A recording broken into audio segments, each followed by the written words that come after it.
Hi, how are you? నేను మీ sunshine Ibrahim. ఇప్పుడు officiating and కోచింగ్లో భాగంగా ఫుట్బాల్ ఎలా నేర్చుకోవాలి, ఏ విధంగా మనం నేర్చుకుంటే మార్క్స్ గెయిన్ చేయగలం అన్న దాని మీద నేను మీకు క్లాస్ చెప్పడం జరుగుతుందండి. ఓకే, ఫుట్బాల్ చూద్దాం. సుమారు 20 సంవత్సరాల అనుభవంతో వందలాది వ్యాయామోపాధ్యాయులను తీర్చిదిద్దిన సంస్థ మాది. బాధ్యతగా మీ పట్ల ఎవరైతే వ్యవహరిస్తారో వాళ్ళే మిమ్మల్ని విజయ తీరాలకు చేస్తారు. ఒకటి సార్, ఖచ్చితమైన వ్యాయామం విద్య, సంపూర్ణ వ్యాయామం విద్య అభ్యర్థులందరికీ అందజేయాలన్నదే నా యొక్క ఉద్దేశం. కొత్తగా నా ఛానల్ చూసే వాళ్ళు ఎవరైనా ఉన్నట్లయితే నా ఛానల్ సబ్స్క్రైబ్ చేసుకోండి, లైక్ చేయండి, షేర్ చేయండి. మంచి మంచి కామెంట్స్, వీడియోస్ చూసి మీరు కామెంట్ పెట్టినట్లయితే అది మాకు మరింత బూస్టింగ్గా ఉండడం జరుగుతుంది. మీకు మరింత వాల్యుబుల్ ఉన్నటువంటి వీడియోస్ నేను మీకు చేయడానికి అవకాశం ఉంటుందండి. ఓకే, క్లాస్లోకి వెళ్ళిపోదాం. ఓకే సార్, వచ్చే నెల మార్చి 1వ తారీఖున నేను విజయనగరంలో కూడా శ్యామ్ గారి ఆధ్వర్యంలో మేము sunshine DSC coaching centre batch అక్కడ ప్రారంభించడం జరుగుతుందండి. కాబట్టి సీరియస్ యాస్పిరెంట్స్, సీరియస్ యాస్పిరెంట్స్ ఖచ్చితంగా ఈ యొక్క అవకాశాన్ని వినియోగించుకుంటారని కోరుకుంటున్నాను. 2005, 2008, 2012, 2014, 2018 డిఎస్సిలో కంటిన్యూస్గా పోస్టులు సాధించిన సంస్థ సార్. ఓకే, క్లాస్లోకి వెళ్ళిపోదాం. ఓకేనండి, ఫుట్బాల్ అసలు మనం అఫీషియేటింగ్ అండ్ కోచింగ్ ఒక గేమ్ నేర్చుకునేటప్పుడు ఎలా స్టార్ట్ చేయాలి, ఓకేనండి, ఎలా స్టార్ట్ చేయాలి చూస్తాను. ముందుగా మనం వాటి యొక్క కొలతలని తెలుసుకోవాలి. అంటే కొలతలను తెలుసుకుంటూ దాంట్లో ఉండే పార్ట్స్ తెలుసుకుంటూ అక్కడ ఏ ఏ రూల్స్ అయితే వర్తిస్తాయి, గేమ్కి సంబంధించి ఏ ఏ రూల్స్ అయితే వర్తిస్తాయి అని మనం అడాప్ట్ చేసుకుంటూ చదివినట్లయితే, మనకి లింకప్ చేస్తూ చదివినట్లయితే అక్కడ మీకు బిట్టుపోయే అవకాశం ఉందండి. కొంతమంది ఎలా చదువుతారంటే కోర్ట్ మెజర్మెంట్స్, రూల్స్ మెజర్మెంట్స్ చదువుతారు. అలా కాదు, నేను కొద్దిగా సమాచారాన్ని మీకు అందజేయడం జరుగుతుంది. అదేవిధంగా దీని తదనంతరం నేను అఫీషియేటింగ్ అండ్ కోచింగ్ ఫుట్బాల్ ఫీల్డ్లో చెప్పింది ఉందండి, అది కూడా ఉంటుంది.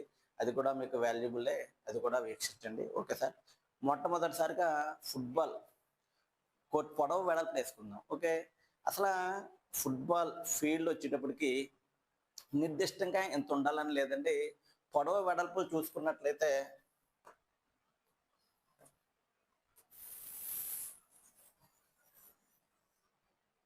ఓకే, దీన్ని ఏమంటామండి, ఇవి గోల్ పోస్ట్ అంటే గోల్ ఏరియా, గోల్ లైన్ కూడా అంటారు, గోల్ లైన్. వీటిని టచ్ లైన్ అంటాం. ఏమంటాం? Touch line, goal line, touch line. Okay, చూసుకుందాం. ఇంకా ఫుట్బాల్ కోర్టులో ఏముంటాయి? ఓకే, ఫుట్బాల్ మీరు గమనించి ఉంటారు, ఈ కార్నర్లో ఏముంటుందండి? Corner arc. ఏముంటుంది? Corner arc. ఈ కార్నర్ ఆర్క్ ఒక గజం రేడియస్తో ఉంటుందండి కార్నర్ ఆర్క్. ఎప్పుడు ఇస్తారు ఇది కార్నర్ ఆర్క్? పెనాల్టీ కార్నర్ సమయంలో దీన్ని వినియోగించడం జరుగుతుంది. ఓకే, ఇంకా ఫుట్బాల్ ఫీల్డ్లో ఏముంటాయి? జెండాలు ఉంటాయి. ఏముంటాయండి? జెండాలు ఉంటాయి. 4 జెండాలు ఉంటాయి. 4 పక్కల 4 జెండాలు ఉంటాయి. ఓకే, చూడండి, 4 పక్కల 4 కార్నర్ ఆర్క్స్ వేసాను నేను. అదేవిధంగా టచ్ లైన్, గోల్ లైన్ వేసాను. ఇది గోల్ పోస్ట్ అండి. ఓకే, గోల్ పోస్ట్ మధ్యలో ఒక సర్కిల్ ఒకటి ఉంటుంది. ఆ సర్కిల్ని ఏమంటాం? Centre circle. Okay, centre circle 9.15 metres. ఎంతండి? 9.15 మీటర్స్. 9.15 మీటర్స్ లేదా 10 గజములు. 10 గజములు. ఓకే, ఇక్కడ దీని యొక్క ఉపయోగం ఏంటో తెలుసుకోవాలి. దీని యొక్క ఉపయోగం ఏంటి? ఫుట్బాల్ ప్రారంభించే సమయంలో ఇక్కడ ఇలా వచ్చిన తర్వాత ఇక్కడ మిడ్లో పాయింట్లో ఉంటుంది, బాల్ అక్కడ పెడతారు. ఆట ఈ సర్కిల్లో కిక్ ఆఫ్ ద్వారా ప్రారంభమవుతుంది. దేని ద్వారానమ్మా? కిక్ ఆఫ్ ద్వారా ప్రారంభమవుతుంది. Kick of. ఓకే, అక్కడికి అది అయిపోయింది. దీని పెనాల్టీ ఆర్క్ కూడా తెలుసుకున్నాం. ఓకే, నెక్స్ట్ ఫుట్బాల్ పోస్టుల యొక్క మధ్య దూరం తెలుసుకోవాలి. 8 గజాలు మధ్య దూరం ఏంటండి? 8 గజాలు. 8 గజములు. ఎత్తు చూసుకున్నట్లయితే 8 అడుగులు. 8 అడుగులు. ఓకే, ప్రతిదానికి ప్రధానం ఏంటి? మనం లైన్లు గీసుకుంటూ వెళ్ళిపోతున్నాం. ఫీల్డ్ గీసేసాం. ఫీల్డ్ గీసిన తర్వాత మరి లైన్ల మందం ఎంత ఉంటుంది? దీన్ని గమనించుకోవాలి. మీరు అఫిషియేటింగ్ అండ్ కోచింగ్ చదివేటప్పుడు ప్రతి కోర్టును కూడా ఈ విధంగానే వేసుకోవాలి. అదేవిధంగా లైన్స్ కూడా మందం ఎంత ఉంటుంది? Okay, 5 inches. ఫుట్బాల్ నందు ఫీల్డ్లో లైన్ల మందం ఎంత ఉంటుందంటే 5 inches. ఓకే, ప్రతి లైన్ కూడా ఎంత ఉంటుంది? 5 inches ఉంటుంది. ఓకే, గోల్ పోస్టులు అయిపోయింది. ఇక్కడికి వచ్చిన తర్వాత నేను చిన్న డి వేస్తున్నాను, చూసారా? చిన్న డి. దీన్ని ఏమంటాం? Goal area. గోల్ ఏరియా ఎంత? ఇక్కడి నుంచి చూసుకునే ఎంత తీసుకుంటామంటే 5.5 మీటర్ సెక్షన్స్ తీసుకుంటామండి. ఇక్కడ నుంచి 5.5, ఇక్కడ నుంచి 5.5, మళ్ళీ కోర్టులోకి 5.5, ఇక్కడ నుంచి మళ్ళీ 5.5 తీసుకున్న తర్వాత ఈ రెండాట్లు ఎక్కడైతే మనకి ఖండిస్తాయో రెండాటిని కలిపేయడం జరుగుతుంది. దీన్ని గోల్ ఏరియా అంటాం. చిన్నది. మీరు ఇదేం పెద్దగా మీరు మర్చిపోయే విషయం కదా, చిన్నది లేదా గోల్ ఏరియా. ఓకేనండి. నెక్స్ట్ ఇంకొక లైన్ ఉంటుంది. ఇక్కడి నుంచి 16.5. ఓకే, ఇక్కడ నుంచి 16.5, ఇక్కడ నుంచి 16.5, ఇక్కడ నుంచి 16.5. ఈ లైన్లు మళ్ళీ ఏం చేస్తారంటే ఇలా కలిపేస్తారు. ఇలా కలిపేయడం జరుగుతుంది. దీన్ని ఏమంటాం? ఇది 5.5 ఏరియా. దీన్ని ఏమన్నాం? గోల్ ఏరియా అన్నాం. ఇక్కడ చూడండి, ఎక్స్టెన్షన్ చేసిన 16.5తో గీసిన బాక్స్ని దాన్ని ఏమంటాం? Penalty area. Penalty area. Okay, మీరు ఫుట్బాల్ పోస్ట్ ఫీల్డ్ చూస్తుంటారు, ఇలాగ చిన్న ఆర్క్ కూడా ఉంటుందండి ఇక్కడ. ఓకే, ఆర్క్ కూడా ఉంటుంది. ఓకే, మనం తెలుసుకున్నాం. ఇక్కడ లైన్ల మందం ఎంత చెప్పుకున్నామండి? 5 inches. ఏంటండి? 5 inches. ఆట దేంతో ప్రారంభమవుతుందని చెప్పుకున్నాం? కిక్ ఆఫ్తో ప్రారంభమవుతుంది. గోల్ పోస్టుల మధ్య దూరం ఎంత? 8 గజాలు. గోల్ పోస్టుల యొక్క ఎత్తు ఎంత? 8 అడుగులు. పెనాల్టీ కార్నర్ లో ఉండే ఆర్క్ ఎంతండి? 1 గజం. ఎన్ని ఉంటాయి మనకి ఫ్లాగ్ లో? చుట్టూ 4 ఫ్లాగులు, 4 కార్నర్ ఫ్లాగ్లు ఉంటాయి. కార్నర్ ఫ్లాగ్ ఎత్తు ఎంతంటే 1.5 మీటర్స్ ఎత్తు ఉంటుంది. ఓకేనండి, 1.5 మీటర్స్ ఎత్తు ఉంటుంది. ఇక్కడ మనకి ఇంకొక 2 ఫ్లాగ్స్ ఉంటాయి. ఈ 2 ఫ్లాగ్స్ ని ఏమంటామంటే ఆప్షనల్ ఫ్లాగ్ అంటాం. ఏమంటామండి? Optional flag. ఈ ఆప్షనల్ ఫ్లాగ్ ఎత్తు 1 మీటర్. ఈ ఆప్షనల్ ఫ్లాగ్ యొక్క ఎత్తు ఎంతండి? 1 మీటర్. ఓకే, ఆట జరుగుతుంది.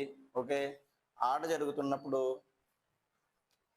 ఈ ఏరియాలో ఏదైనా తప్పిదం జరిగింది అనుకోండి. తప్పిదం జరిగితే ఏం వేస్తారు? అది మనం తెలుసుకోవాలి. గోల్ ఏరియాలో స్పష్టమైన గోల్ అవకాశాలు పాడు చేశారనుకోండి, ఇక్కడ పెనాల్టీ స్పాట్ అనేది ఒకటి ఉంటుందండి. ఏముంటుందండి? పెనాల్టీ స్పాట్ అనేది ఒకటి ఉంది. ఆ పెనాల్టీ స్పాట్ దగ్గర బంతిని పెట్టి ఆటను ప్రారంభించడం జరుగుతుంది. ఓకే, బౌలింగ్ ప్లేలో ఉన్నప్పుడు బంతి ప్లేలో ఆడుతున్నారు బంతి ప్లేయర్స్. ఓకే, ప్లేయర్స్ ఎంతమంది ఉంటారు? 11 + 7 18 ఉంటారు. ఎంతమంది ఉంటారండి? 11 + 7 18 మెంబర్స్ ఉంటారు. దీంట్లో 2 గోళీలు ఉంటారు. ఓకే, 10 మంది ఫీల్డ్ ప్లేయర్స్ మరియు 1 గోలీ ఉంటారండి. 10 మంది ఫీల్డ్ ప్లేయర్స్, ఒక గోలీ ఉంటారు. ఓకే, ఆట దేంతో ప్రారంభిస్తామని చెప్పుకున్నాం, కిక్ ఆఫ్ తో ప్రారంభించడం జరుగుతుంది. ఓకే, ఆట ప్రారంభించారు. ఆట ప్రారంభించేటప్పుడు ప్రత్యర్థి జట్టు క్రీడాకారులు ఎంత దూరంలో ఉండాలి? ఎంత దూరంలో ఉండాలి? ఖచ్చితంగా చూసుకున్నట్లయితే 10 గజాల దూరంలో ఉండాలండి. ఆట ప్రారంభించే సమయానికి 2 క్రీడాకారులు తప్ప మిగిలిన వాళ్ళందరూ కూడా ఎక్కడ ఉండాలి? 10 గజాల దూరంలో ఉండాలి. ఓకే, దీంట్లో చూసుకున్నట్లయితే మనకి అటాకింగ్ జట్టు, డిఫెండింగ్ జట్టు ఉంటుంది. ఓకే, అటాకింగ్ జట్టు అంటే ఇటు పక్క తీసుకు బాల్ ఈ గోల్ పోస్ట్ మీదకి దాడి చేసే జట్టుని ఏమంటామంటే అటాకింగ్ జట్టు అంటాం. దీంట్లో గోలు పడకుండా డిఫెన్స్ చేసే క్రీడాకారులను ఏమంటామంటే డిఫెన్స్ క్రీడాకారులు. అటాకింగ్ టీం ఉంటుంది, డిఫెండింగ్ టీం ఉంటుంది. ఓకే సార్, ఇది విషయం మీకు తెలుస్తుంది కదా. ఓకే, బంతి ఆడుతున్న క్రమంలో మరి ఆట ఆడించాలి కదా. ఆట ఆడించాలంటే ఎవరు కావాలి? అఫీషియల్స్ కావాలి. మరి అఫీషియల్స్ ఎంతమంది ఉంటారు? ఓకే, చూద్దాం. ఒక రెఫరీ ఇక్కడి నుంచి ఇక్కడి వరకు తనకున్న పరిధిలో మ్యాచ్ని అఫీషియేటింగ్ చేసే అసిస్టెంట్ రెఫరీస్ ఉంటారు. ఓకే అండి, రెఫరీస్ ఉంటారు. ఒక టైం కీపర్ ఒకరు ఉంటారండి. Okay, time keeper. అదేవిధంగా రెఫరీ దగ్గర ఒక వాచ్ ఉంటుందండి, రెఫరీ దగ్గర ఒక కార్డ్స్ ఉంటాయి. అతను కూడా మన టైమింగ్స్ని జట్టు క్రీడాకారులకు ఇచ్చే కార్డ్స్ని అతను నమోదు చేసుకుంటాడు. ఓకేనండి, ఈ విధంగా ఆట కంటిన్యూ అవుతూ ఉంది, ఆట జరుగుతున్న సమయంలో అనుకోకుండా బంతి ఇలా బయటికి వెళ్ళింది. అలా బంతి బయటికి వెళ్ళినప్పుడు ఆట మళ్ళీ ఏ విధంగా ప్రారంభిస్తారు? ఆట ఎలా ప్రారంభిస్తారంటే త్రోయిన్తో ప్రారంభిస్తారు. త్రోయిన్తో ప్రారంభించడం జరుగుతుందండి. ఓకే, మీకు నా యాప్లో దీనికి సంబంధించిన ఫుల్ వీడియోస్ ఉన్నాయండి, దాన్ని వాచ్ చేయండి. అదేవిధంగా ఒకటి సార్, మీరందరూ పోస్ట్ సాధించాలన్నది మా సంకల్పం. ఎక్కడైతే మీ పట్ల బాధ్యత వహించి మీకు పూర్తి సబ్జెక్ట్ నేర్పుతున్నారో వాళ్ళని మీరు ఆశ్రయించినట్లయితే మీ విజయం తథ్యం. కొత్తగా నా ఛానల్ చూసేవాళ్ళు, నా వీడియో చూసేవాళ్ళు ఎవరైనా ఉన్నట్లయితే సబ్స్క్రైబ్ చేస్తారని ఆశిస్తున్నాను. Okay, all the best. అందరూ చక్కగా చదవండి, ఎవరు కూడా సమయాన్ని వృధా చేయొద్దు. ఓకే, నేను మీ సర్షన్ ఇబ్రహీం. వచ్చేటడికి ఆ లైన్ ఏమంటాం? గోల్ లైన్ అంటాం. అక్కడికి వెళ్దాం సార్. గోల్ పోస్ట్ ఎత్తు 8 అడుగులు 8 గజాలు. ఇంకేమక్క ఎంత? 8 అడుగులు వెడల్పు. దీంట్లో చూసుకున్నట్లయితే మరి ఇక్కడ కాసివుడిని ఏమంటాం? గోళీ అంటాం. మరి ఎంతమంది గోళీలు ఉంటారు? ఒక జట్టులో ఎంతమంది గోళీలు ఉంటారు? ఏంటండి? 2. కరెక్టేనా? ఎందుకంటే గోళీకి నిర్దిష్టమైనటువంటి కొన్ని రైట్స్ ఉంటాయి. గోళీ ఫుట్బాల్ దేంతో ఆడతారో ఫుట్బాల్ కాలు ఫుట్ కాలు కాలేనా? ఇంకా వాలీబాల్ చెప్తాను. దేహంలో అన్ని భాగాలతో ఫుట్బాల్ ఆడతారు. ఇదిగోండి, నేను వెనక్కి పెట్టేసాను, చూసారా? వెనక్కి ఏం పెట్టాను? ఈ కాకుండా ఏడుతోనైనా ఇదో ఇక్కడ తగలొచ్చు బాలు, ఇది తగలకూడదు. చేస్తే ఇస్తారు గోల్. ఒప్పుకుంటారా మీరు? అవునండి, గోల్ ఇచ్చేసారు. షోల్డర్ కూడా కదండి, హెల్పింగ్ హ్యాండ్ అంటే మరి ఎలా వచ్చిందో కూడా తెలదు. ఆయన గుద్దేటప్పటికి గుద్దడం ఏంటంటే హెడ్తోనే గుద్దాడు. బట్ హెడ్తో ఎలా గుద్దాడు, బాల్ ఎలా వెళ్ళిపోయి గోల్ పోస్ట్ వెళ్ళిపోయింది. అది ఈ రోజుకి కూడా కదండి దిగువ మారడం హెల్పింగ్ హ్యాండ్ అంటే చేతులతో ఆడుతుంటే చేతితోనే వచ్చేటట్టండి. మరి ఈ రోజుకి అది అత్యంత ఇది. ఓకే, మరి గోలీ ఎంతమంది క్రీడాకారులు ఉంటారండి? 11+11. మనం క్రీడాకారులు చెప్పేటప్పుడు ఎలా చెప్పాలి? ఇంక్లూడింగ్ ఎక్స్ట్రాతో చెప్పాలి. 11+7 = 18. ఈ దీంట్లో 11 మెంబర్స్లో 10 మెంబర్స్ని ఏమంటాం? ఫీల్డ్ ప్లేయర్స్ అంటాం. ఏమంటాం? Field players. మిగిలిన ఒక ప్లేయర్ గోల్ కీపర్ అంటాం. అదేవిధంగా ఎక్స్ట్రా జట్లో కూడా ఎంతమంది ఉంటారు? 7 మెంబర్స్ ఉంటారు. దాంట్లో వాళ్ళు గోల్. ఓకే, ఇక్కడ నుంచి 5.5 ఎక్స్టెన్షన్ చేసిన ఒక లైన్ ఉంటుందండి. ఇలా వచ్చేది చిన్నది 5.5, 16.5 పెద్దది D area, penalty area, goal area, penalty area. చిన్నదిని ఏమంటాం? చిన్నది 5.5 గోల్ ఏరియా. పెద్దది ఉందనుకోండి 16.5 ఏమంటాం? పెనాల్టీ ఏరియా అంటాం. ఓకేనండి. ఓకే, ఇంకా కొంచెం వెనకాలంటే గేమ్ ఎక్కడ ప్రారంభమవుతుంది? సెంటర్ పాస్ ఎక్కడండి? అడుగులు పోదాం. 10 గజాల్లో రేడియస్ ఏముంటుంది? సెంటర్ సర్కిల్ ఉంటుంది. ఉంటుందండి, సెంటర్ సర్కిల్ ఉంటుంది. ఆ సెంటర్ సర్కిల్లో ఏం చేస్తారంటే ఫస్ట్ ఇక్కడ బాల్ ఉంటుంది. టాస్ వేస్తారు. బాల్ కావాలా, కోర్టు కావాలా అంటే ఎవరు వేస్తారు? టాస్ వేస్తారు కానండి. మరి ఆటగా ఆడించాలంటే ఎంతమంది కావాలి? ఆట ఆడించాలంటే ఇక్కడ ఆట ఆడించడానికి మేడం ఆడించడానికి అఫీషియల్స్ అక్కడ దాకా హాకీలో మనం చెప్పుకున్నాం డయాగ్నల్ నుంచి దాకా తయారవుతారు. ఎంతమంది అయ్యారు? 3. ఇంకా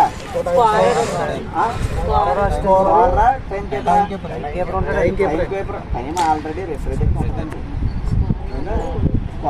స్కోర్ షీట్ కూడా ఉంటుంది. ఒకటి బయట టైం కీపర్ ఒకటి ఉంటుంది అన్నమాట. ఓకే, మొత్తం ఎంతమంది? 4. ఓకే, ఆట ఎవరు ప్రారంభిస్తారు? దేంతో ప్రారంభమవుతుంది ఆట? Kick of. ఏంటంటే కిక్ ఆఫ్తో ప్రారంభమవుతుంది. కిక్ ఆఫ్ సమయంలో ప్రత్యర్థి జట్టు క్రీడాకారులు ఎంత దూరంలో ఉండాలి? ఆట ఆడించేస్తున్నామంటే కాదండి, ఇక్కడ ఎంతండి? 5 మీటర్ల దూరం. 5 మీటర్ల హాకీ. ఇక్కడికి వచ్చి 10 యార్డ్స్ దూరంలో ఉండాలి. 10 గజాల దూరంలో ఉండాలి. 9.14 మీటర్. ఓకేనా? 9.14 మీటర్. ఓకే, గేమ్ జరుగుతుంది. ఏదైనా ప్రత్యర్థి జట్టు క్రీడాకారుల మీద నేను తప్పుడు విధానం ఏదైనా దీంట్లో బాల్ వచ్చిన తర్వాత చేస్తాను సార్. ఓకే, ఏమేమి చూస్తుంటే ఇందాక అక్కడ చూశాను కదా, డ్రిబ్లింగ్, పాసింగ్, స్టాపింగ్, కిక్కింగ్, ఇంకా ర్యాలీ. మనం మీ క్లాస్లో చెప్పండి. ర్యాలీ అంటే హాఫ్ వ్యాలీ అంటే. ర్యాలీ అంటే ర్యాలీ అంటే బాల్ని తన్నడం. హాఫ్ వ్యాలీ అంటే ఇక్కడ దాకా వచ్చింది అనుకోండి, దాని హాఫ్ వ్యాలీ అంటే. ఫుల్ వ్యాలీ లేదా వ్యాలీ అన్న అనుకోండి, తంతే బాల్. మరి ఫుట్బాల్ని ఎలా దంతారా సార్? ఎలా దంతారా? ఎలా దంతారా? ఎలాగే ఇలాగా అలాగే బాల్ని ఇంతో ఆడతారు. బాల్ని ఇంతో ఆడతారు. డ్రిబ్లింగ్ చేసేటప్పుడు కూడా చాలామంది ఇలా చేయరండి.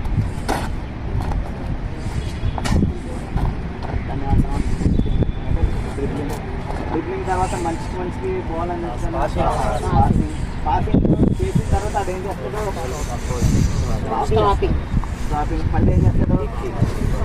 ఓకే, మరి పెనాల్టీ కాన్ రెస్టారెంట్ గేమ్ జరుగుతుంది. గేమ్ యొక్క డ్యూరేషన్ ఎంత? గేమ్ యొక్క డ్యూరేషన్ 45 నిమిషాలు. రెస్ట్ 10 నిమిషాలు లేదా 15 నిమిషాలు. ఒప్పుకుంటే ఎందుకు రెస్ట్? ఎందుకు ఆ రెస్ట్? ఇద్దరు కెప్టెన్లు కూడా అంగీకరించినట్లయితే 10 లేదా 15 నిమిషాలు మీరు డిసైడ్ చేసుకోవాలి. దాంట్లో 15 నిమిషాలు కావాలా, 10 నిమిషాలు కావాలని. ఓకే అండి, రెస్ట్ ఇస్తారు. ఓకే, గేమ్ జరుగుతుంది. గేమ్ జరుగుతున్నప్పుడు బాల్ బయటకు పోయింది. ఎలా లోనికి వస్తుంది బాల్? స్టార్ట్ చేస్తాం. ఆట పునఃప్రారంభించడానికి ఏమని అంటాం? దేంతో సూచిస్తాం? త్రోయిన్. ఏంటంటే త్రోయిన్తో సూచిస్తాం. ఓకేనండి, లేదా త్రోయిన్తో సూచిస్తాం. త్రోయిన్ చేసేటప్పుడు అసిస్టెంట్ రెఫరీ ఏం చేస్తాడు? విజిలేస్తాడా? ఏమైనా కాస్ట్ ఏమైనా చెప్తాడండి? అంటే విజిలే, కాస్ట్నే ఉండదండి. ఓకే, మరి మందం చెప్పుకున్నాం కదా, లైన్ల మందం. అక్కడ ఉన్న అంతర్జాతీయ నిబంధనలకు అనుగుణంగా, అక్కడ ఉన్న స్థలానికి అనుగుణంగా కోర్టును రెడీ చేసుకుంటాం. ఓకే, ఒకటే rule. Touch line goal line కంటే ఎక్కువ ఉండాలి. ఓకేనండి, టచ్ లైన్ గోల్ లైన్ కంటే ఎక్కువ ఉండాలి. ఓకే, ఎంతమంది క్రీడాకారులు అని చెప్తున్నాం? ఆట ఆడే ఓకే, ఆట జరుగుతుంది ఏంటంటే ఆట జరుగుతుంది. దీంట్లో వచ్చే రూల్స్ ఏంటంటే direct kick, indirect kick. Direct kick అంటే డైరెక్ట్ ఫ్రీ కిక్ లేదా డైరెక్ట్ కిక్ ఏం చేస్తాం? ఇండైరెక్ట్ ఫ్రీ కిక్ వేరొక బాధ్యత. ఓకే, ఈ రెండు ఏ సందర్భంలో ఇస్తారు అక్కడికి? ఓకే, ఈ రెండు వాటిల్లో కూడా ఎటువంటి నిబంధన అతిక్రమించలేదు. ఇక్కడ ఫుట్బాల్లో నిబంధన అతిక్రమించినట్లయితే ఏం జరుగుతుంది? నిబంధన అతిక్రమించినట్లయితే నిబంధన నేను బాల్ సార్ నేను ఇలా కదా గోల్ ఇస్తారా సార్? ఏమిస్తారండి జనరల్లో ముఖం మీద గుద్దేశాను, అప్పుడు కార్డు ఇస్తాను. ఓకే, ముఖం మీద గుద్దేశాను, చెవి కొరికేశాను. చెవులు కాదు, చేతులు కూడా కొరికేస్తారండి. అటువంటి సందర్భంలో నేను చేసింది ఏమన్నా ఫస్ట్ ఏం చేశాను, పొట్టలో గుద్దేశాను. రెఫరీ చూడలేదు, గేమ్ జరిగిపోతుంది, రెఫరీ చూడాలి ఏదైనా. కొంతమంది ఇలా దెబ్బ తగిలిన వెంటనే కింద కొడిపోయి ఇలా రోల్ చేసేస్తుంటారు, అయినా రెఫరీ పట్టించుకోవడం. ఓకే, బాగా తీవ్రమైన అతిక్రమణ జరిగింది అనుకుంటా. ఇలా వస్తున్నాడండి ఆయన కళ్ళల్లో ఏలు పెట్టి ఇలా కొడేసాడు. అది ఆటకు విరుద్ధమా కదా? నా ఆటకు విరుద్ధమైనప్పుడు ఏం చేస్తారు? దాన్ని వైలేషన్ పార్ట్ అప్పుడు చూపెట్టరండి. మీకు పార్ట్ ఎప్పుడు చూపెడతారంటే తిట్టిన బాగా ఆడుతున్నావే స్లిప్పింగ్ అంటారు. మీరు క్రికెట్లో చూసే ఉంటారు కదా, కావాలి దమ్ముంటే గోలే, దమ్ముంటే నన్ను దాటుకుని వెళ్ళు అంటారండి గేమ్లో. మనం లీడ్లో ఉన్నప్పుడు, మనం డౌన్లో ఉన్నప్పుడు ఏం చేస్తారంటే అది మనకు కాకి చూస్తూ ఉంటాడు. దాన్ని ఏమంటాం? స్లిడ్జింగ్ ఆడినప్పుడు అది రెఫరీ ఏమంటాడండి? విండ కదా, అయ్యేం పట్టించుకోడు. ఏదైనా తీవ్రమైన ఇక్కడ బయట అంటే చిన్న డి పెద్ద డీలో కాకుండా ఇటువంటి అతిక్రమణ ఏమైనా తీవ్రమైన అతిక్రమణ జరిగిందనుకోండి, తీవ్రమైన అతిక్రమణ అంటే నేను పొట్టలో గుద్దేశాను. అప్పుడు ఏం చేస్తాడు? చూశాడు కదండి, చేస్తాడు. ఏమొస్తాడు అక్కడ? బట్టి డైరెక్టా లేదా ఇండైరెక్ట్ ఫ్రీ కిక్ ఇస్తాడు. ఓకేనండి, ఇక్కడ నుంచి ఏం చేస్తాను నేను? బాల్ తన్నుతాను, తన్నేటప్పటికి బాల్ ఇన్ ప్లే అయిపోద్ది. బాల్ ఇన్ ప్లే అంటే ఏంటి? బాల్ ఇన్ బయటికి వెళ్ళిపోతే బాల్ అవుట్ అంటాం కదా. ఆట ప్లేలో ఉన్నప్పుడు దాన్ని ఏమంటామంటే బాల్ ఇన్ ప్లే.